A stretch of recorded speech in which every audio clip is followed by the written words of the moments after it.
তুমি একটা পিচ্চি মেয়ে, তুমি বিয়ের কি বুঝবে? আমার সকল কাজ কি তুমি পারবে? তোমার তো বিয়ের বয়স হয়নি, তাও তুমি বিয়ে করতে পাগল হয়ে গেছো কেন? পিচ্চি মেয়েটি তখন বলল, আপনার স্ত্রীর থাইকা আমি বেশি পারবো। আপনার কতটুকু ক্ষমতা আছে আমার তা দেখার আছে। আমি পিচ্চি মেয়ের মুখে এরকম কথা শুনে অবাক হয়ে গেলাম। একটা বাচ্চা মেয়ে বলে কি? মেয়েটা আরো বলল, আপনি আমায় বিয়ে করে দেখেন আমি কি করি। আমি তখন পিচ্চি মেয়েটাকে বললাম, ঠিক আছে, তাহলে আমি বিয়ের আগে তোমার একটা পরীক্ষা নিতে চাই। যদি পাশ করো তাহলে আমি তোমায় বিয়ে করব।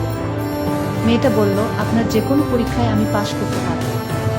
তারপর আমি পিচ্চি মেয়েটাকে নিয়ে হোটেলে গেলাম। পিচ্চি মেয়েটা রাতে আমার সাথে। আমার তো বিশ্বাস হচ্ছে না, কি করে সম্ভব এই বাচ্চা মেয়ের ধারা। বাকি ঘটনাটি গল্পতেই বলছি। 2 দিনের ছুটিতে বাসায় এসে হতভম্ব হয়ে বসে আছি আমি। যাকে খালাতো বোন কম নিজের বোন বলে জেনে এসেছি ছোটবেলা থেকে, সেই পিচ্চি হিমার সাথে আমার মা আমার বিয়ে ঠিক করেছে। আর বলেছে বিয়ে না করলে সে নাকি মরে যাবে। ও আচ্ছা, আমার পরিচয়টা দেই। আমি মানিক, বিসিএস এ প্রশাসন ক্যাডারের সহকারী কমিশনার পদের সেই 323 জনের মধ্যে একজন। যেখানে সরকারি চাকরি মানেই সোনার হরিণ, সেখানে বিসিএস প্রাপ্তরা হলো হীরার খনি। না, এটা আমার মতামত নয়। আমি বিসিএস পাওয়ার আগেও যেমন সাধারণ ছিলাম, এখনো তাই আছি, তবে মানুষজনের ভাবসাব এ নিজেকে অসাধারণ ভাবতে হয় খানিকটা। সে যাক থাক ভেবেছিলাম এবার মাকে হাসনার জন্য রাজি করাবই করাবো। কিন্তু যখনই আমি হাসনার কথা তুললাম, সাথে সাথে মায়ের চেহারা আগুনের মতন জ্বলে উঠল। আমি এবারও তাকে আমার ডিসিশন দিলাম না, কেবল তার ডিসিশনের জন্য কিছুক্ষণ দাঁড়িয়ে রইলাম।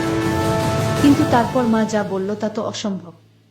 আমার পিচ্চি খালাতো বোনকে আমি বিয়ে করব কি না সেটা নিয়ে আমার মায়ের মাথা ব্যথা নেই। আমার মায়ের মাথা ব্যথা হলো একজন 28 পার হওয়া মেয়ের সাথে আমার বিয়ে কথা ভাবতে পারাটা মায়ের কাছে অসম্ভব বলে মনে হতো। হ্যাঁ, ওর সাথে সম্পর্কের প্রায় 9 বছর হতে চলল। এই 9 বছরে মেয়েটা আমার অসীম অবহেলা সয়েও আমাকে ভালোবেসেছে। আমি রাতের পর রাত তাকে বলেছি আমি পড়া শেষ করে কল দিচ্ছি, থামো। তারপর আমি পড়তে পড়তেই ঘুমিয়েছি। সে তার মতন অপেক্ষায় থেকেছে আমার। এসব তো বলছি অনার্স শেষ করার পরের গল্প, তার আগেও এমন অনেক ঘটনা আছে যা এই মেয়েটা মুখ বুঝে সয়ে গেছে। কেবল এতটুকুই বিশ্বাস রেখে দিন শেষে আমি তার। সে বয়স বাড়িয়েছে আমার জন্য, তার বাবার শাসন, মায়ের রাগ দিয়ে খানিক সময় বয়স পার হয়ে যাওয়ার দোহায় কোনো সমস্যা দেখিয়ে সে আমাকে ধরে রাখতে চায় না। বরং সবসময় আমি যেটা পারবো না বলছি, সে বলছে আমি জানি তুমি পারবে। মেয়েটা কিছু কারণে আমি উপেক্ষা করতে করতেও পারি না। বহুবার তার কথা ভেবে তাকে বলেছি তুমি বিয়ে করে নাও। তার সেই এক কথা, বিয়ে করলে তোমাকেই করবো, নয়তো না। এই কথাটা খানিকটা স্বস্তি দিত আমাকে। আজকাল সে আমার উপেক্ষা সহ্য করে, অবহেলা মেনে নেয়। যেতে চাইলে আটকায় না, কল না ধরলে আর পরে কল দেয় না। 9টা বছর অপেক্ষা করতে করতে মেয়েটার অপেক্ষা করার মতন কঠিন একটা রোগ হয়ে গেছে বোধহয়। আমি জানি মেয়েটা কষ্ট পায়, রাতভর কাঁদে, সমাজের সব কথা, বাড়ি থেকে বিয়ের চাপ, সবটা হাসি মুখে মেনে নিয়ে মেয়েটাও খুব ক্লান্তি বোধ করে। মাঝে মাঝে আমাকে বলে, মানিক কিছু কথা ছিল। আমি জানি কি কথা, তবে মায়ের আপত্তির কথা বারবার তাকে শোনাতেও ভালো লাগে না আমার। তাই প্রায় দিন তার কল এভয়েড করি। হঠাৎ একদিন কল করে বলে, আর বলো না, খুব ব্যস্ত ছিলাম একদিন। তারপর সে নরমভাবেই বলে, আমি জানি তো বিসিএস ক্যাডারের অনেক রকমের ব্যস্ততা থাকে। যাই হোক, পরের ক্লাসের জন্য বসে আছি, সময় হয়ে গেছে, রাখছি বলে কেটে দেয়, কথা বাড়ায় না। আর সে আগে ঢাকা থেকে বাড়িতে আসলে তার জন্য সময় বের করে দেখা করতাম, আজকাল সেটাও কমিয়ে দিয়েছি। মায়ের কিছু কথার প্রভাব আমার উপরেও পড়ে গেছে। 28 বছর একটা মেয়ের জন্য বিশাল ব্যাপার। এখন আর হাসনাকে আমার ভালো লাগে না তেমন। নয়তো তাকে দেখার জন্য যে আমিটা ছটফট করতাম, সেই আমিটাই আজকাল আর তাকে দেখতে চাই না। কেন?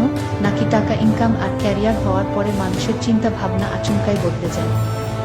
আজকাল এসব আজব চিন্তা ভাবনা মাথায় ঘুরতে থাকে সবসময়, কিন্তু সেসবকে আমি সময় দেই না। ঘাড়ে চড়ে বসা একটা সুপটান দেয়ার তাগিদে বাসা থেকে বের হলাম। তারপর অনেকদিন পরে এক মুহূর্তের জন্য হাসনাকে ছাড়া অন্য কাউকে নিয়ে ভাবতে শুরু করলাম।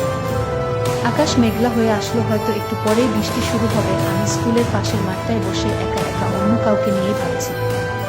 স্কুল ছুটির পরের বৃষ্টিতে কত ভিজেছি আমরা না, এটা আমার মনে পড়তো না। সদ্য কিছু ছেলে মেয়েকে দেখছি ভিজতে ভিজতে বাসার দিকে যেতে। একটা 2 বেনি করা মেয়ের দিকে চোখ যেতেই তার লাজুকতা দেখে বুঝলাম পাশের ছেলেটাকে সে খুব ভালোবাসে। কিন্তু এই মেয়েটা কি জানে প্রতিষ্ঠিত হওয়ার পরে ছেলেটা তাকে ছেড়ে দিবে? এই ভেবে কিছুটা মন খারাপ হয়ে গেল। তারপর মনে হলো আচ্ছা আমিও তো একই কাজ করছি। অতঃপর আর সেখানে বসে থাকলাম না। ঘড়িতে সময় তখন 2:30। হাসনাকে এখন স্কুলে গেলে পাওয়া যাবে। আমি সোজা ওর স্কুলের উদ্দেশ্যে চলে গেলাম। ও সেখানে চাকরি করে আজ প্রায় 5 বছর। গেটের সামনে রিক্সা থামতেই হাসনার সাথে আমার চোখাচোখি হলো। ইশারায় বললাম উঠে বসতে। তারপর তার দিকে চোখ ফেরাতেই এই প্রথমবারের মতন উপলব্ধি করলাম চোখের নিচে ডার্ক সার্কেলগুলো।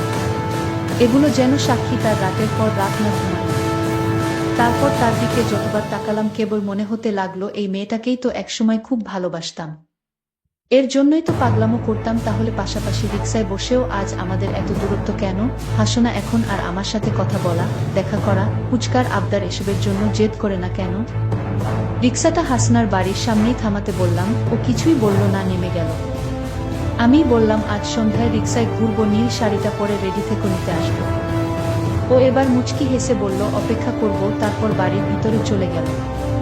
আমি বাসায় এসে একটা ঘুম দিলাম, কারণ আপাতত মাথা কাজ করছে না, একটা ঘুম দরকার। প্রায় 8টা বাজে। ঘুমের ভাবটা কাটতেই আবারও ফোন বাজতে লাগলো। ফোন ধরেই বললাম বলো। এমন কেন করো মানিক? কি করলাম? তোমার আসার কথা ছিল না?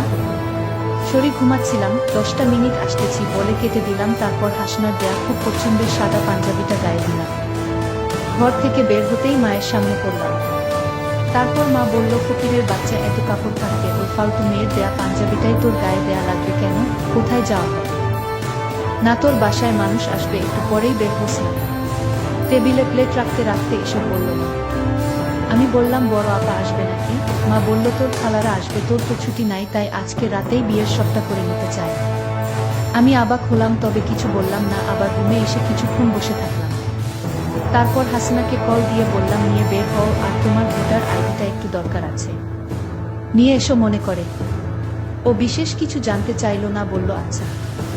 তারপর আমি এখন ওকে নিয়ে কাজী অফিসে বসে আছি। কাগজপাতি ঠিক হলেই আমরা বিয়ে করব। হাসনার চোখে হীরের চেয়ে বেশি ঝলকানি, আর যেন ওকে একটু বেশিই সুন্দর লাগছে, একদম হুরদের চেয়েও বেশি সুন্দর। বিয়ে পাক চুকিয়ে আমি হাসনাকে নিয়ে বাড়ি ফিরলাম। দরজায় দাঁড়াতেই সবাই আমাদের দেখে হতরম্ব। মা ওকে দেখেই যা নয় তা বলা শুরু করে দিল। বড় আপা এগিয়ে এসে হাসনাকে বাড়ির ভিতরে সোফায় নিয়ে বসাল। তারপর বলল এতদিনে একটা কাজের কাজ করেছিস ভাই। মা আপার কথায় অগ্নিমূর্তির ন্যায় বিগড়ে গেল। তারপর আবারও হাসনাকে বকতে লাগলো। তখন আমি বলা শুরু করলাম, মা এই যে তোমার বড় মেয়ে, তার বয়স কত করে বিয়ে দিয়েছিলে যেন? 27। তাও নাকি আপা তোমার কাছে ছুটি ছিল? পাড়া প্রতিবেশী কিছু বললে তার উপরেও ঝাঁপিয়ে পড়তে না করনি, অথচ আপার কত কত সম্বন্ধ ফিরে গেছে, মনে আছে তোমার? তবুও তুমি বলতে আমার মেয়ে এখনো বুড়ি হয়নি, ওর আরো ভালো ঘরে বিয়ে দিব। তারপর একদিন আপার বিয়ে হয়ে গেল, তখনও তোমাকে বলতে শুনতাম মেয়েটাকে আরো কিছু দিন রাখতে পারতাম। তোমার মেয়ে 28-এও তোমার কাছে খুকি ছিল, অথচ কথাটা যখন তোমার ছেলের ঘাড়ে এসে পড়ল তখন অন্যের মেয়েটা বুড়ি। আজকে যদি আমি ভালো পজিশনে না থাকতাম, ভালো টাকা স্যালারি না পেতাম, তখনও কি তোমার মতবাদ এমনই থাকতো? ওই আজ থেকে 5 বছর আগে যখন ওকে তোমার সাথে পরিচয় করিয়ে দিলাম, তখন তো তুমি ওকে বলেছিলে এমন চার মুখকে কেউ পছন্দ না করে থাকতে পারে। তাহলে আজকেন সেই পছন্দের মেয়েটাকে তোমার কাছে বুড়ি অসুন্দর লাগে? সেই মুখেই আজ কেন বয়সের ছাপ পড়ছে বলে লাগে? কারণ আজ তোমার ছেলে প্রতিষ্ঠিত, নাকি তুমি কয়েক হাজার টাকার মুখ বেশি দেখছো বলে? বেশি কিছু চাইনি মা, মেয়েটা আমার জন্য অনেক কিছু খুঁয়েছে। একজন মেয়ের বিয়ের বয়স 18 পেরোতেই হয়ে যায়, সেখানে মেয়েটা আমার এত অবহেলা অবজ্ঞা উপেক্ষা সয়েও থেকে গেছে। শুধু আমার নয়, তোমার মতন অনেকের কাছেই তাকে এসব শুনতে হয়েছে, এমনকি সেই তালিকায় তার পরিবারও রয়ে যায়।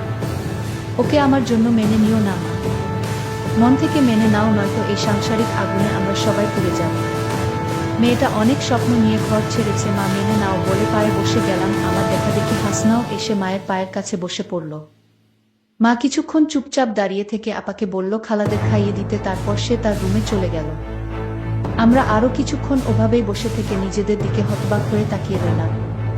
প্রায় 6 মাস কেটে গেছে বিয়ের, এখন আর আমি হাসনাকে অবহেলা করি না। হাসনা আবারও আগের মতন বককিয়ে দিনভরের গল্প শোনায়। মা কি বলল কি করলো, আমি প্রায় বলি ঢাকায় আসো সংসার করি, তার এক কথা আমার সংসার ফেলে যাওয়ার জো আছে। মা একটু 19-20 হলেই হাসুনা মা কই গেলি বলে বাড়ি মাথায় তুলে রাখে। তেল চুন পান সব কিছুতেই আমি তাহলে বলো এমন সংসার ছেড়ে কোথাও যাওয়া যায়? আমি কেবল হাসি আর ভাবি এই মেয়েটাকে ঠকালে আমি যে নিজেই ঠকে যেতাম। তার কিছুদিন পর আমার খালা বাড়িতে এসে জোরে জোরে চিল্লাতে লাগলো আর বলতে লাগলো, আমার মেয়ের সাথে বিয়ের কথা ছিল, আর আজ তোমার ছেলে একটা বুড়ি মেয়েকে বিয়ে করে এনেছে। এ আমি কিছুতেই মেনে নিতে পারি না। আমার মেয়ে কি কম সুন্দর নাকি?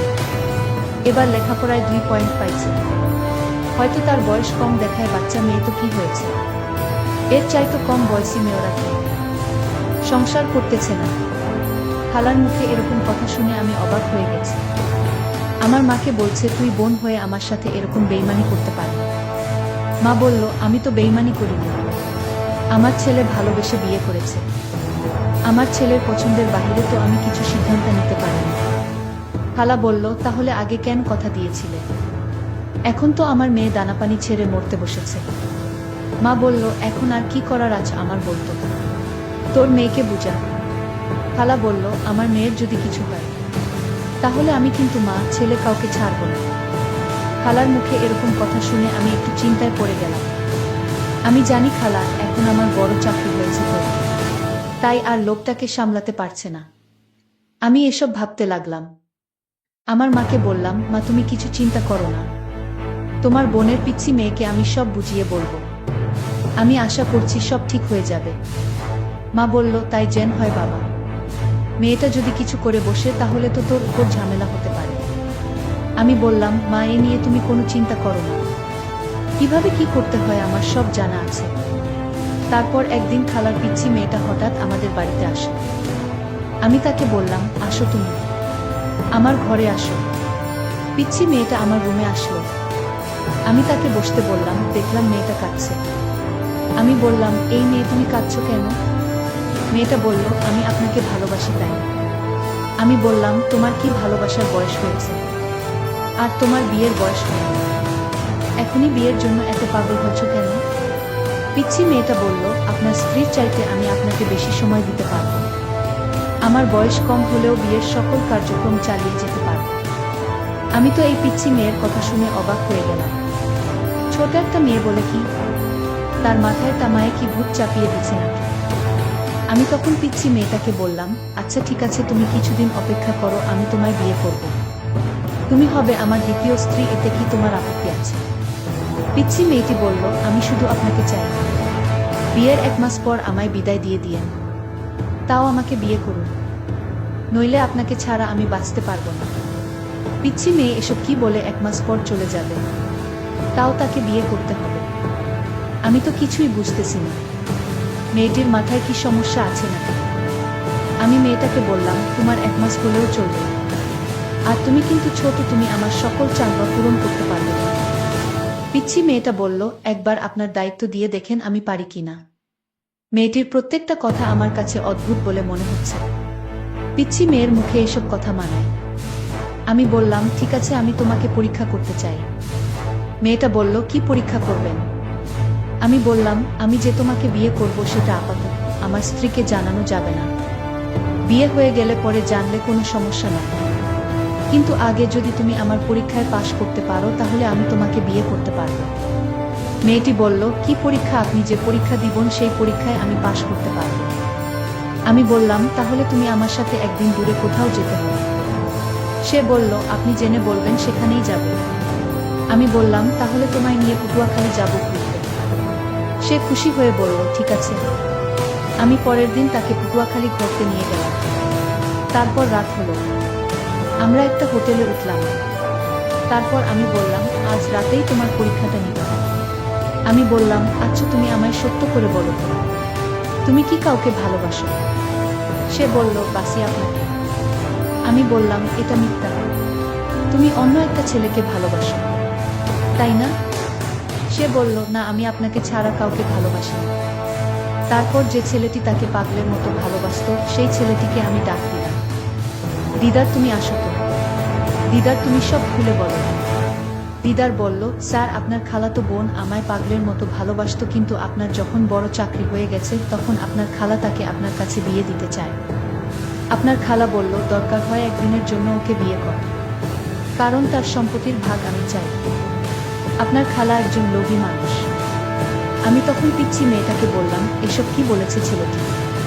পিচ্চি মেয়েটি বলল, আমার কোনো দোষ নাই, সকল দোষ আমার মায়ের। কারণ আমি মায়ের পরামর্শে আমি আপনার সাথে বিয়ের নাটক করতে বাধ্য হয়েছি। আপনি আমাকে ক্ষমা করে দেন। আমি পিচ্চি মেয়েটাকে বললাম, আমি তোমায় মাফ করতে পারি, তবে আমি তোমাকে 2 বিঘা জমি তোমার নামে বিক্রি করে দিলাম, আর সেই টাকাটা দিয়ে তোমরা দুজন বিয়ে করে সুখে থাকো। আমি বুঝি ভালো স্যার কি মর্ম। পিচ্চি মেয়েটি বলল, আপনি আমাকে ক্ষমা করে দেন। বন্ধুরা, আজকের গল্পটি কেমন লাগলো তা অবশ্যই কমেন্ট করে জানাতে ভুলবেন না। আর এরকম নতুন গল্প পেতে আমাদের চ্যানেলটিকে সাবস্ক্রাইব করে পাশে থাকবেন। ধন্যবাদ।